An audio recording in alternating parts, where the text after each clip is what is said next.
come to grips with is that we are in the midst of a coup taking place. Now, I know what's going to happen. I had the people on the other side of the glass going, will you dial that coup talk back? That's all the headlines are going to be. I don't care. In fact, it's almost on a par with I hope he fails. How does that sound now, by the way? I hope he fails.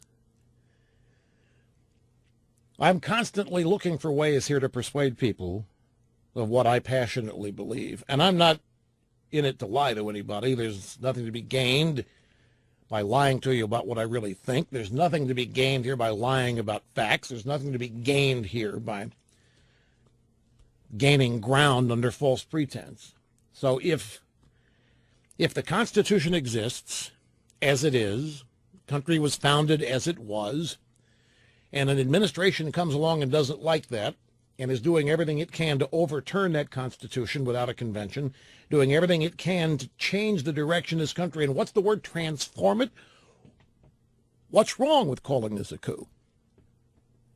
Mr. Limbaugh, a coup is when rebels join forces with the military and start launching military attacks and shooting people. No, not always. And that's my point. You ever heard about, remember when I was a kid, my dad kept saying, son, if things don't change, the Soviets are going to take over this country without firing a shot. What he was talking about was a coup.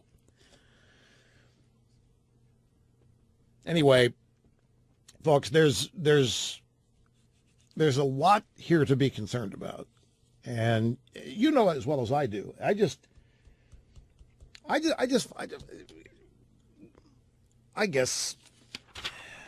get a little perplexed when people that I think see the world as I do and are, in my opinion, on my side, want to come along for reasons I can't fathom to excuse things that need not be excused. Now, Obama went out there today. He's in Palm Springs, and he addressed this NSA story, and he defended the spy programs as legitimate because Congress has been consistently informed about them.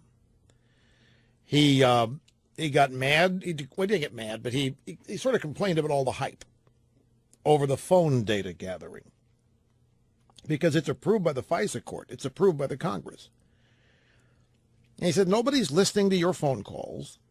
They're looking at megadata, but he meant metadata, and tracking terrorists. Nobody is listening to content. He said, modest encroachments on privacy are worth doing. We're going to have to make some choices as a society. You can't have 100% security and have 100% privacy. This is what he said today out in Palm Springs. This is the guy, don't forget, who got elected convincing people that this kind of stuff was never going to happen anymore. This is the guy who got elected mischaracterizing the kind of intelligence gathering that was ongoing with the Bush administration. This is the guy who got elected president by telling us that what is happening now was never going to happen when he was president. This is a guy who got elected telling us in 2007, 2008 that what's going on now was going on then. Bush was doing this. Identical stuff. That's what they're trying to tell even now. He got elected warning us that what's happening now was happening in 2007, 2008 and promising us this was not going to happen. And everything that was happening in 2007 has only grown. There's only more of it. It's more sweeping than it's ever been.